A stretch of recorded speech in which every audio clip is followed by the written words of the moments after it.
What do you like to do in your spare time? I will go get Who's going to ask this one? Flying out. Oh, there he is. Oh, Gene. Yeah, Gene's gotta be here. We couldn't have this meeting without Gene.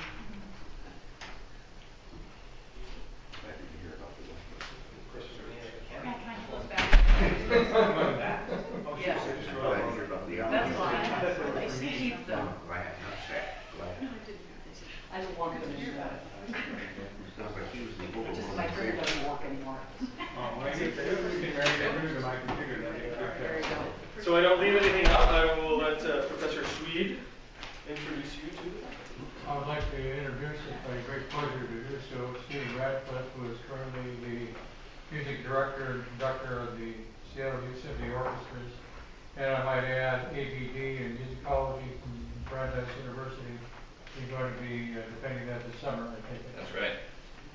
Beautiful. Well, I'll start out more of a global question and then more specific. If you wouldn't mind telling us a little bit about yourself and why you want this position.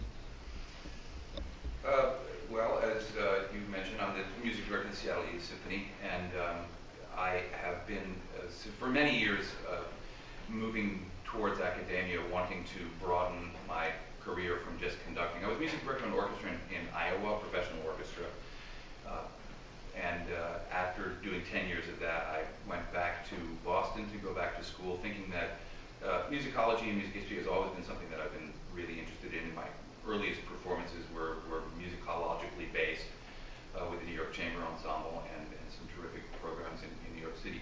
So music history and education have always been really sort of the beginnings of my professional career, and then conducting was something that came on as a graduate student. But to make a long story short, going back and thinking of myself as more of a holistic musician, I wanted really much to be a teacher, a performer, and a scholar. So somebody that has wisdom and craft and humanity, somebody that combines all three of those aspects: teaching, scholarship and research, and performing. And so working with the Seattle Youth Symphony is a terrific opportunity. It's a wonderful orchestra. Working here in the summertime at Maristone Music Festival with many of the students here at Western and students from all over the country, collegiate students, makes it more inspiring for me to move on to a college university position. Working with the Youth Symphony kids are terrific. They're wonderful musicians, but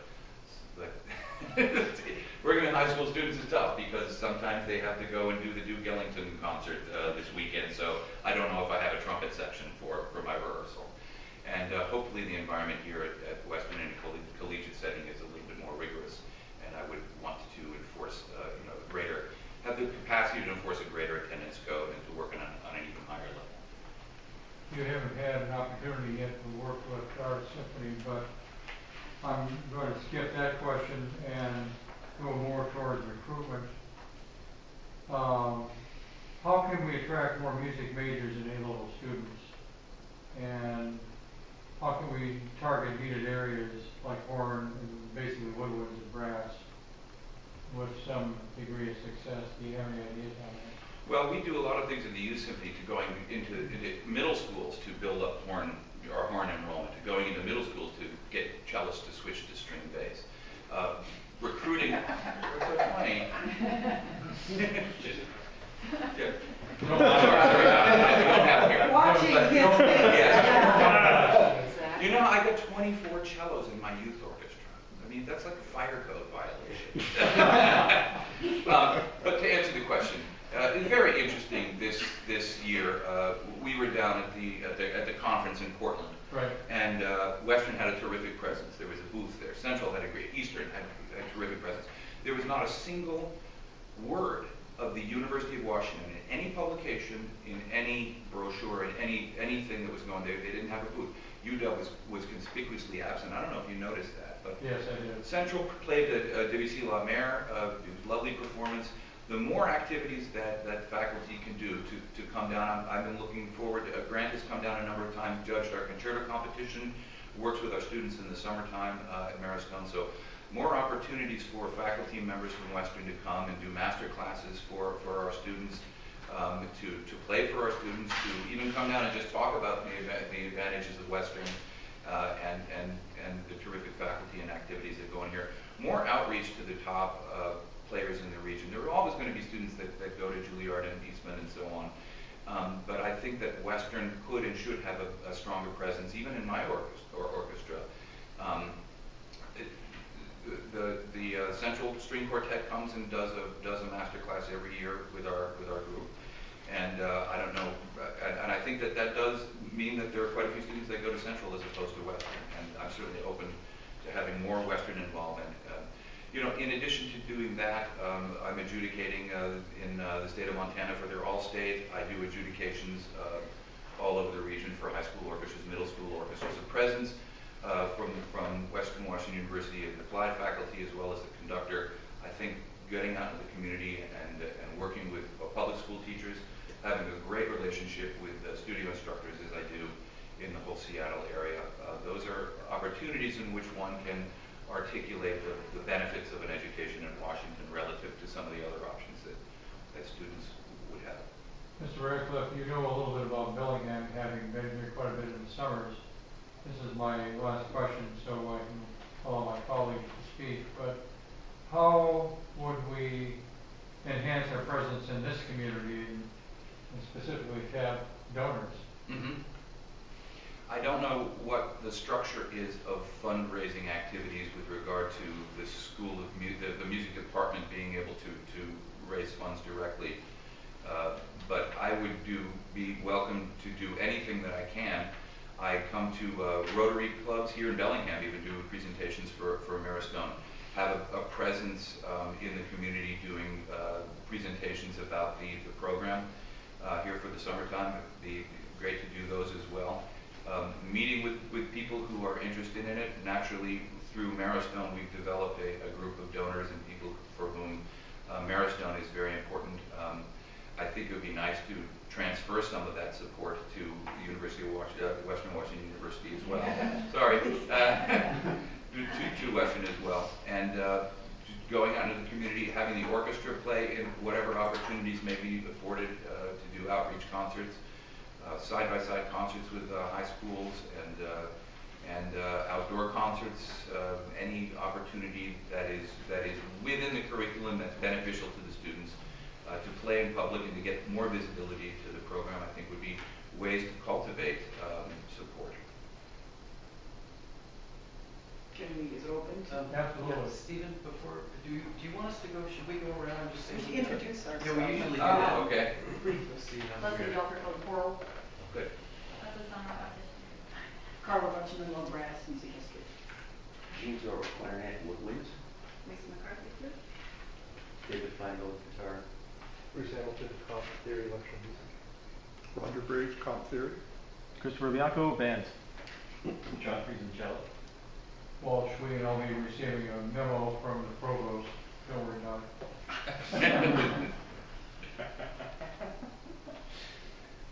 We know each other. Yeah. But you got to say it. Okay. Bert Dunmore, musicology. Chuck Gilliam, piano and accompanying. I have to get a question. What is your dissertation topic? It is on Scenas and Recitatives in early Verdi operas, and I'll be giving a little bit of a sort of a version of a little piece of that shortly. You mentioned fundraising and donors. Mm-hmm. Have you met our executive director of the Western Washington University Foundation, Stephanie Bowers? I don't believe I have. Okay, yeah, she could be of incredible assistance to you in that effort. I've done an awful lot of fundraising in my work in New York with the Caveman Music Festival, the New York Chamber Ensemble, my orchestra in Iowa, the Seattle Youth Symphony. It's a long-term process. The process begins with cultivation, with getting people to understand what you do and getting them excited and showing them why it's important. And the cultivation process is the prospecting, cultivation, and then the appeal. It's what we do. And then being able to be comfortable asking for the ask. Oh yeah, the appeal is it. I have no fear of fundraising. Okay, very good. None whatsoever. Thank you. Question over here, and this is, she's already asked the dissertation question. Probably don't go there, but question about, you had a chance to presumably look at our orchestral structure and the orchestra and how procedure, how would you develop it, or what would you think of doing as an ideal development? I haven't really learned very much about the orchestral structure here. But is your question related towards greater recruitment or towards? Well, it's actually related toward more of a repertory question. I see. And, yeah. For example, we have, as we said before, 2 bands, Mm-hmm. 2 choirs, and 1 orchestra. Right.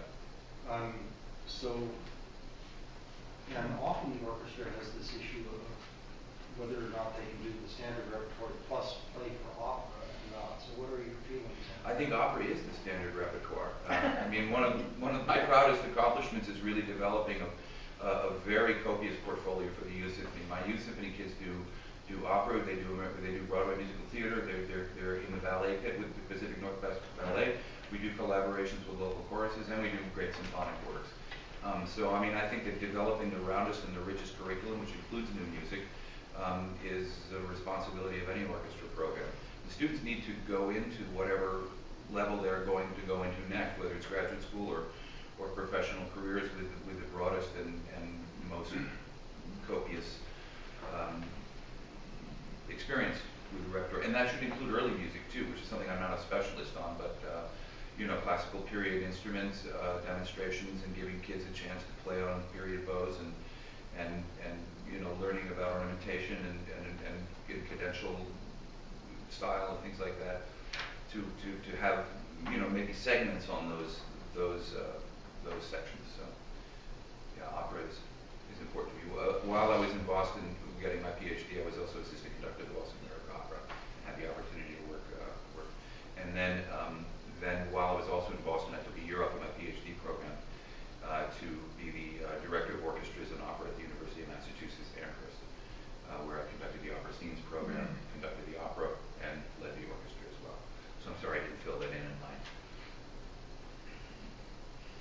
I saw you do one of the concerts at Maristone with early instruments, or period classical, maybe early Haydn. James Buswell came and did, I hired him to come and talk to the students about doing Bach, about his approach to Bach, which I think is interesting. But we do the classical repertoire with the chamber orchestra. You know, in addition to our performance together, we've done Mozart and Haydn every year. So, I mean, I'm talking about earlier. Earlier, yeah. Okay. I thought I saw you do something with period instruments in the classical, but I'd love to. Yeah, we're now working with Pacific Music Works for perhaps having them come, Stephen Stubbs come to the Youth Symphony and just do an afternoon. Everybody, let's pick up these bows and see how this happens, and so that would be, you know, it's fun. Yes, sir. For those who haven't experienced what goes on at Maristone, he built, to some extent, the question I think Bert was asking as well. In our curriculum, we have 1 orchestra, and it serves majors and non-majors. It's by audition, but of course the standard audition is set by the conductor at that time. So it can be a fairly broad range of abilities, or it can be a fairly compact range of abilities. It's in the strings, the winds and brass are typically the more advanced winds and brass players, not always. But we had the same kind of situation at Maristone, and I remember a few years ago you came to Maristone faculty and talked about this chamber orchestra idea as a way to create an extra perk. You want to tell everybody about that and the philosophy behind that? Well, there's two things. With orchestras that have divergent or have a really broad skill set, there's tons of opportunities for the advanced students to develop leadership skills by helping the less advanced students. And if there are students that are less advanced, that are non-majors, it would be a terrific opportunity for some of the leaders, some of the scholarship students in strings to maybe have time to do some tutoring with them, not of course taking away from their studio instruction, but to have more help. And also it's, I meet with students all the time that are struggling, and we work through things on a one-on-one basis. And that students that are struggling should be able to get extra help and to have special time, and that's what we do. But at Maristone, we also developed a chamber orchestra, which was the scholarship or the fellowship chamber orchestra. Those are really the top kids that were sort of rewarded for their mentoring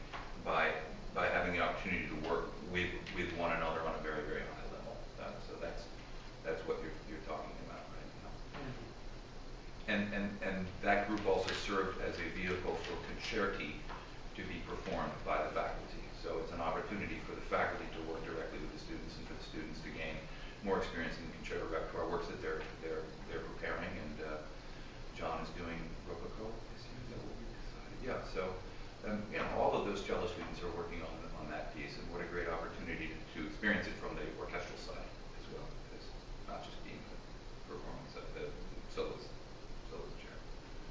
We talked a bit at lunch about how excited most of us are that this is the first time we've had a full-time position orchestra director at Western. And it's something we've been looking forward to for a long time. And many of us would like to see this program be the preeminent program in the state and eventually in the Northwest. And you addressed these issues at lunch, and I wonder if you wouldn't mind sharing with the faculty. How would you balance the time between Maristone, the Seattle Youth Symphony, and the Western program where you offer the job? Well, my role at Seattle Youth Symphony is primarily on weekends. It's Saturday morning rehearsals. I go into the office once a week to meet with staff and to talk about planning and things. Much of the time is spent right now on just personnel issues, as I said, kids that are not going to be there at rehearsals and then need to be covered and things like that. But I agree that this program can and should be the preeminent one in the state of Washington. There are, as I say, there are lots of issues with some of the other schools in the region, music-wise, and many kids are going to Central. That I think could and should be coming here with a stronger presence and a reputation that is built up over time. Certainly, my role as music director of the Seattle Youth Symphony means that I'm standing in front of the 120 or so of the top kids in the whole Pacific Northwest. And as I mentioned, there are kids in Bellingham high schools that come down to Seattle to play in our orchestra. So that is definitely a fertile ground for recruitment and for developing excellence. And I would, of course, it's up to the committee and up to you all whether I'll be allowed to keep that position in Seattle. But I think that there could be distinct advantages to it just based on the recruitment and the visibility and the connections and the contacts that I've worked over the years to develop with studio instructors. And I'm sorry, did that answer the question somewhat? That did answer the question. Like, and what about the Maristone? Is that also something that's very time-consuming? That could. Maristone is time-consuming in that there are the conferences that I go away to recruit for Maristone. That's the ASCA conference and then the All Northwest or Washington State conference. So we have a booth there, as does Western, and that would be something I'd be doing anyway, I would imagine, for Western. And I have a colleague that would be manning the Maristone booth.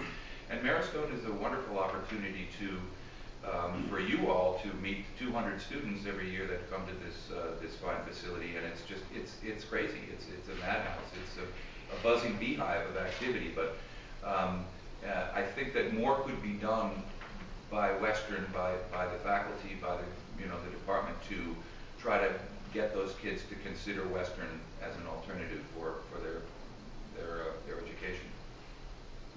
And I know that Grant and Jeffrey do quite a bit of that. And we have some students that I think came to Western their experience with Maristone.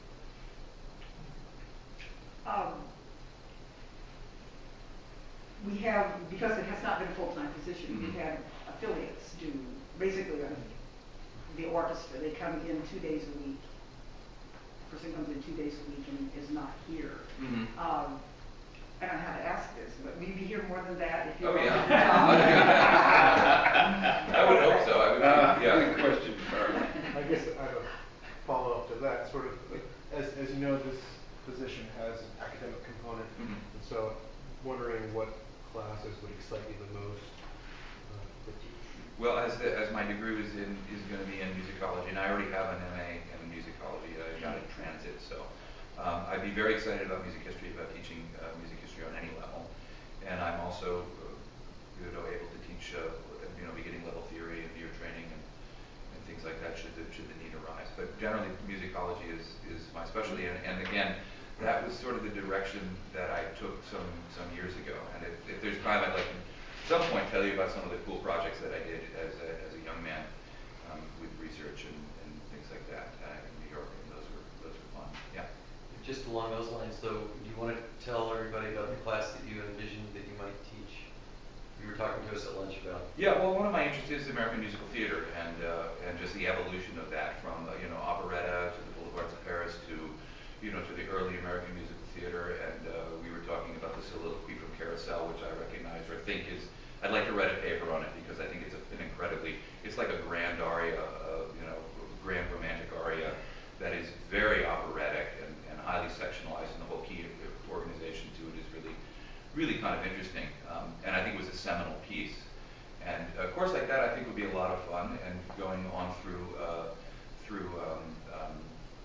Sondheim and into even onto Baroque operas and things like that would be really interesting, because I think it's an important topic, and it's an important aspect, and hopefully I think a lot of kids would find it interesting as well. I've never done it, but I've got the curriculum kind of in my head. You brought up the dreaded R word several times. Recitatives? No. Recruiting. Oh, yeah. Yeah, our principal rival is really Central Washington University. Absolutely. Yeah. Oh, yeah. For a couple of reasons. Our current director of music education studies was on the faculty there and told us why that's the case. They have an incredible new facility. They do. Yeah. I don't think this facility wants for much. I don't know. I mean, I don't think. Western has a nice hall, and it's but functionally this building is pretty nice. And well, supposedly on the drawing board somewhere is a design. Is that right? For a new building. Anyway, that said, the state solo contest being there is also right. Yes. Right. Yeah. A huge factor. Yeah. Plus, are you familiar with the movie Field of Dreams? Yes. If they build it, they will come. Correct. That's the posture that the University of Washington takes. We are the Juilliard of the West. Which this one or that one? Yeah. Therefore, we don't have to put in any effort into recruiting or publicizing what we do. You're talking about the University of Washington Seattle. Yes. They will come. Enough said. Yeah. They will come. No, I don't think so. Well, anyway. Yeah. Yeah. I don't want to speak ill of my colleagues, or of your colleagues, but this has every. I think it has all the components for a top level program. Absolutely. Absolutely. And recruitment is not something that I am very experienced in recruitment. I do a lot of it for the Youth Symphony, and I did it at UMass, and I'm not at all afraid of that or fundraising. Because if you believe in what we're doing, if you believe in sustaining the vitality of the creative process in music, then if you can speak speak articulately about it. That's not very articulate, but with passion and with real commitment. Yeah, getting on the podium and getting the downbeat is just a small part of the job. Absolutely, yeah. I'm reading the job description here and teach core classes in instrumental conducting. And I know you way back to the University of Michigan when you were with Gustav Meyer and at Legacy. And so, what would the hallmarks be of your instrumental conducting teaching pedagogy? What would you bring to the position? I did a lot of conducting teaching for music education students at UMass and enjoyed it very much. However, I am working on a conducting curriculum of my own, which is somewhat unorthodox, and we could go into it. But one of the things that I would like to do is also see about the development of maybe even an online conducting course, which has not yet really been tried, or any distance learning types of things. Is there a big online course push here at Western? Yes. Yeah. Yeah. Yeah. And funny thing, it's hard to teach violin online. It really is, because you don't have the sonority. But conducting, gesticular things like that, it's actually possible to talk to a student about their technique, about body shape, body context, and posture and things like that online. So I don't know, it would be kind of an interesting thing to do. But my conducting style is not necessarily, my philosophy is very much the same as my teacher, Gustav Meyer. But I would want to start a conducting course without learning the beat patterns. Because you ever work with an elementary school orchestra? They don't know that this is 4/4. Nobody ever stopped to tell them that it's floor, wall, window, ceiling is 4. So we all teach these beat patterns to start. And so many of my students, they're just like deer in the headlights when they get in front of it. They're so worried about making sure that they go to the left or the right. And I want us to do a conducting course in which we start off with no beats, no patterns. And now I know I'll never get this position. But just start with the music, with breathing, with singing, with dance. One of my favorite conductors is Gustavo Dudamel, who uses the right hand very little. Mm-hmm. It's the left hand.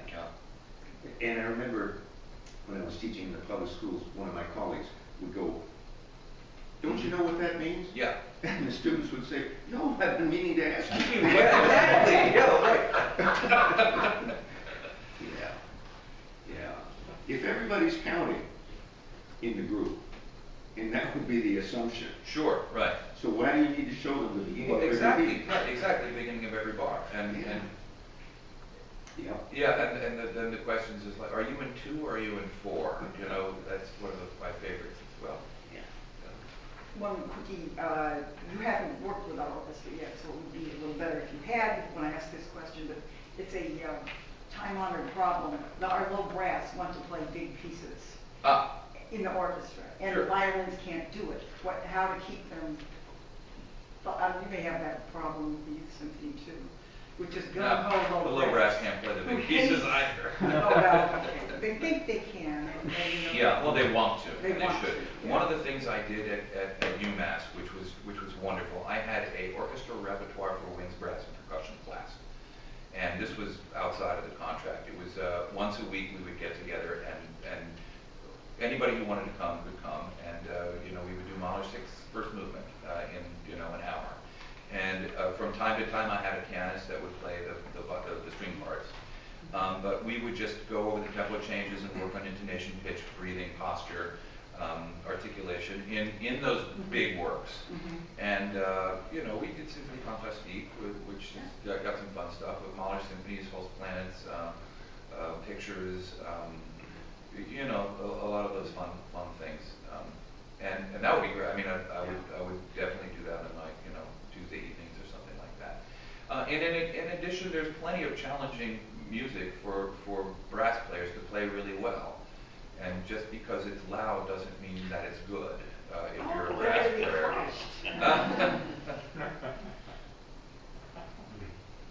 Having worked with orchestras of the various spectrums, from the professional to the youth to university level,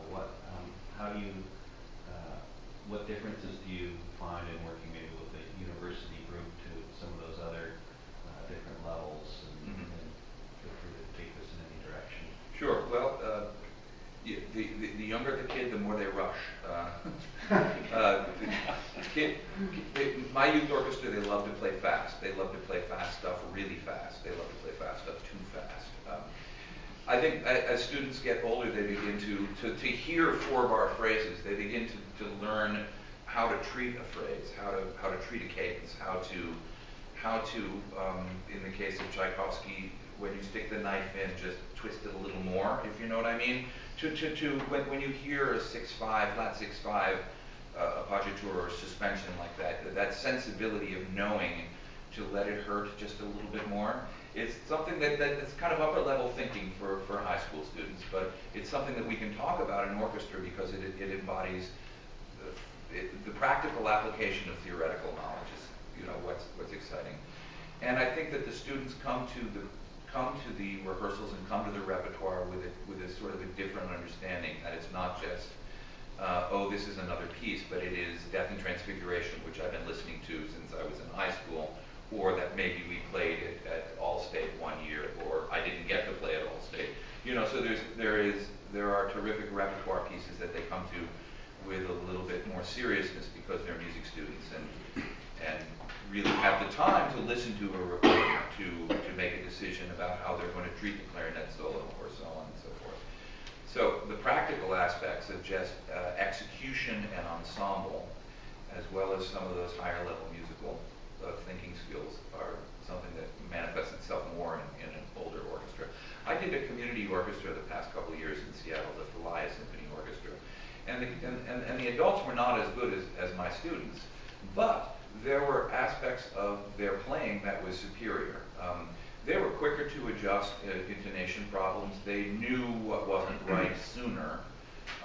They had more experience listening and playing in an ensemble. And I think for young students, the tendency to just sort of, I got my part right, this is the section I'm auditioning on for my seating, you know, play it really fast, but don't worry about anybody else around. Maybe just as a follow-up to that, I think that's helpful. How do you conduct them, or do you conduct them differently, or you already alluded to things that they can do? I mean, do you bring in a different approach to one group or the other? Or? Yeah, no, I mean, technique-wise, I try to have the orchestra come to me. The bigger you conduct, the worse things get. Because it means that the kids aren't listening, and so I try not to adjust my technique. I will adjust my rehearsal style. In a professional orchestra, there's less of an opportunity for maybe some higher level thinking about metaphors, about discussing about what this Tchaikovsky piece is and what it represents and what the historical background of it. I think what's exciting about a university college orchestra is this is the perfect time, and as I said in my cover letter, to integrate all those aspects of theory and musicology into a practical performance environment in which we bring in and talk about, students come and maybe in their history classes can write program notes for the piece and give a presentation, which is what my kids do at the Youth Symphony now. So that we're bringing in some of those aspects as well, and there's more time to talk about that and to do a greater variety of learning tools. Because I think, as I said, that for kids to be performer, teachers, scholars is important as well, not just for me, but to give that experience to them. So that then when they approach a sonata or something like that they're working on, or a string quartet, they begin to think in that way as well. When was this written? What was Mozart doing at the time? What's the structure? How is it different? What's unusual? What's unconventional? I'm sorry we have to